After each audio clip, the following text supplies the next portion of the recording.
মাত্র একটা কাঁচা আলু ও 1 কাপ আটা দিয়ে বানিয়ে ফেললাম সকাল বিকেলের মজাদার নাস্তা। আপনারা চাইলে এই নাস্তাগুলো বাচ্চাদের টিফিনেও দিতে পারেন, বাচ্চারা খুবই খুশি হয়ে খাবে। আসসালামু আলাইকুম everyone, welcome back to my channel. মজাদার এই নাস্তাগুলো বানানোর জন্য সর্বপ্রথম আমি এখানে নিয়ে নিচ্ছি 1 কাপ পরিমাণ আটা। তবে আপনারা চাইলে এই রেসিপিগুলো ময়দা দিয়েও বানাতে পারে। দিয়ে দিচ্ছি 1/2 চা চামচ পরিমাণ লবণ। এখন এই শুকনো উপকরণগুলোকে একটি চামচের মাধ্যমে ভালোভাবে মিশিয়ে নেব। ভালোভাবে মিশিয়ে নেওয়া হয়ে গিয়েছে। এ পর্যায়ে এখানে দিয়ে দিচ্ছি নর্মাল ট্যাপের পানি। এখানে কিন্তু গরম পানি অ্যাড করা যাবে না। আর অবশ্যই অল্প অল্প করে পানি দিয়ে শক্ত একটি খামির তৈরি করে নিতে হবে। একবারে কিন্তু বেশি পানি দিতে যাবেন না, এতে কিন্তু খামিরটা খুবই নরম হয়ে যেতে পারে। সেজন্য অবশ্যই অল্প অল্প করে পানি দিয়ে শক্ত একটি খামির তৈরি করে নিতে হবে। এখানে কিন্তু কোনোভাবেই তেল দেওয়া যাবে না। দেখতে পাচ্ছেন পারফেক্ট একটি শক্ত খামির তৈরি হয়ে গিয়েছে। এখন একটি ঢাকনা দিয়ে ঢেকে প্রায় 10 মিনিটের জন্য রেস্টে রেখে দেব, এতে এই খামিরটুকু নরম হয়ে যাবে। ফাঁকে আমি কিছু কাজ করে নেব। এখানে আমি একটি আলু কুচি কুচি করে কেটে নিয়েছি, তবে আপনারা চাইলে গ্রেটারের মাধ্যমে গ্রেট করে নিতে পারেন। এই আলুগুলোকে আমি ভালোভাবে ধুয়ে টিস্যু পেপারের মাধ্যমে ভালোভাবে মুছে নিয়েছি।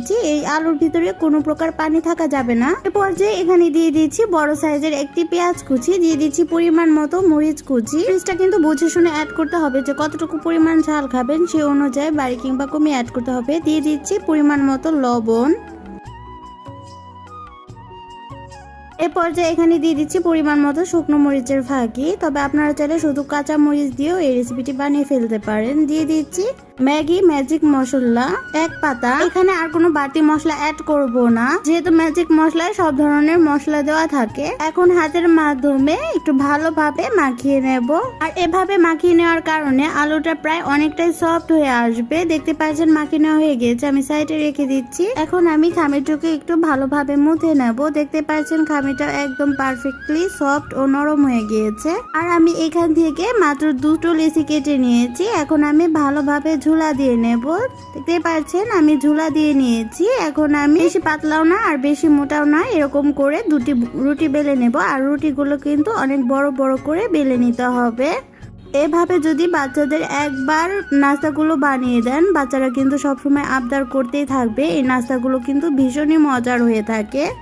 আপনারা একবার হলেও বাসায় ট্রাই করতে পারেন। আশা করছি আপনাদের কাছে খুবই ভালো লাগবে। আর বাচ্চাদের টিফিন বক্সে এই রেসিপিটা দিলে বাচ্চারা তো খুবই খুশি হয়ে খাবে। দেখতে পাচ্ছেন আমার একটি রুটি বেলে নেওয়া হয়ে গিয়েছে। ঠিক একইভাবে আমি আর একটা রুটি বেলে নেব। আর রুটির পরিমাণটা কিন্তু বেশি মোটাও হবে না আর বেশি পাতলাও হবে না। দেখতে পাচ্ছেন ঠিক এরকম হবে। এখন আমি এখানে কাঁচা আলু মাখিয়ে রাখা মিশ্রণটুকু দিয়ে দেব। এভাবে নাস্তাগুলো বানানোর কারণে কিন্তু খুব তাড়াতাড়ি হয়ে যাবে আর খেতেও অসম্ভব মজার হয়ে থাকে। এর উপরে আমি আর একটা রুটি দিয়ে দিচ্ছি। এখন দিয়ে চারো সাইডটা একটু ভালোভাবে চিল করে দিচ্ছি, যাতে কোনোভাবে চারোদিক খুলে না যায়। সেজন্য ভালোভাবে চাপ দিয়ে সিল করে দিতে হবে। এখন আমি এই নাস্তাগুলো স্টিম করে নেব। সেজন্য একটি রাইস কুকারের স্টিমার নিয়ে এসেছি। এখন একটু তেল ব্রাশ করে নিচ্ছি। তবে আপনারা চাইলে চুলায় পাতিলে গরম পানি দিয়ে অনেক বলক আসার পর উপরে চালনি দিয়ে ভালোভাবে স্টিম করে নিতে পারেন। তেল ব্রাশ করে নেওয়ার কারণে স্টিম করার পরও অতি সহজে এই রুটিটা উঠে আসবে, নিচে ধরে পড়বে না কিংবা কোনো রকম অসুবিধা হবে না। আর একটি রাইস কুকারে আমি পর্যাপ্ত পরিমাণ পানি দিয়ে বলক আসার জন্য রেখে দিয়েছিলাম। বলক চলে আসার পর এর উপরে স্টিমারটা দিয়ে দিয়েছি। আর এই নাস্তাটা স্টিম হতে প্রায় 10 মিনিটের মতো সময় লেগেছে, এর বেশি সময় লাগবে না। তাই আমি 10 মিনিট পর ফিরে আসছি। আর স্টিম হতে হতে আমি কিছু কাজ করে নেব। সেজন্য আমি এখানে একটি পাত্র নিয়ে নিয়েছি। এখানে দিয়ে দিচ্ছি 1 টেবিল চামচ পরিমাণ আটা, দিয়ে দিচ্ছি সামান্য পরিমাণ পানি। এখন আমি একটু ঘন করে একটি বেটার তৈরি করে নেব। তবে কিন্তু বেশি পাতলা করে বেটারটা গুলানো যাবে না, তাহলে কিন্তু পুরগুলো বের হয়ে যাবে। এখন আমি এখানে একটি পাত্রে নিয়ে নিয়েছি। এখানে দিয়ে দিচ্ছি ব্রেড গ্রামস। তবে আপনাদের হাতের কাছে যদি ব্রেড গ্রামস না থাকে, আপনারা চাইলে এখানে বিস্কিটের গুঁড়া দিতে পারেন। এখন এই পাত্রটা আমি সাইডে রেখে রাইস কুকারের স্টিমারটা নিয়ে এসেছি। দেখতে পাচ্ছেন তেল দেওয়ার কারণে খুব সহজেই উঠে এসেছে। এখন আমি নাইফের মাধ্যমে চার সাইডটা একটু ভালোভাবে কেটে নেব। চার সাইডের অংশটা কেটে ফেলে দেব না, কেটে আমি রেখে দেব, পরে আমি ভেজে খাবো। আর এগুলো কিন্তু ভেজে খেতে খুবই ভালো লাগে। এখন নাইফের মাধ্যমে আমার পছন্দ অনুযায়ী শেপ দিয়ে নেব। তবে আপনারা আপনাদের পছন্দের যে কোনো শেপই দিয়ে নিতে পারেন। আমি যেরকম শেপটা দিয়ে নেব আপনাদের কাছে সেটাই শেয়ার করছি। দেখতে পাচ্ছেন আমি ঠিক এভাবে সবগুলো শেপ দিয়ে নিয়েছি। এখন নাস্তাটাকে আমি আটার বেটারে চবিয়ে নিয়েছি। এখন এই নাস্তাটা উঠিয়ে ব্রেড ক্রামসে দিয়ে একটু কোট করে নেব।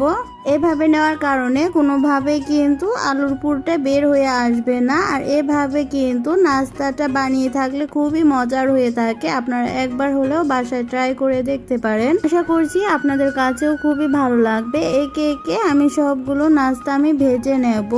বন্ধুরা, আমার ভিডিওটা যদি খুব বেশি ভালো লেগে থাকে প্লিজ একটি লাইক দিয়ে দেবেন। 50% কোট করে নেওয়া হয়ে গিয়েছে। এখন আমি সাথে সাথে তেলে ছেড়ে দিচ্ছি। আর তেলটা কিন্তু আমি গরম হতে আগে দিয়েছিলাম।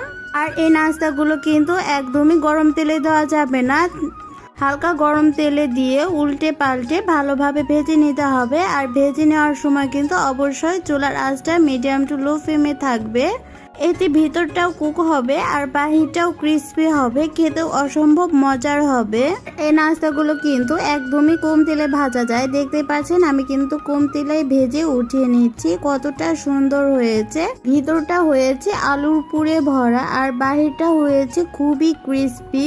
খেতে হবে অসম্ভব মজার। আমার এরকম মজার ভিডিও পেতে চাইলে অবশ্যই আমার পাশে থেকে যেতে পারেন। আর ভিডিওটি যদি খুব বেশি ভালো লেগে থাকে ফ্রেন্ড এবং ফ্যামিলির সাথে শেয়ার করতে ভুলবেন না। আজকের মতো এই পর্যন্ত, দেখা হবে পরবর্তী অন্য কোনো মজার রেসিপি নিয়ে। সে পর্যন্ত সবাই ভালো থাকবেন, সুস্থ থাকবেন, সবাই সবার জন্য দোয়া করবেন। আল্লাহ হাফেজ, আসসালামু আলাইকুম।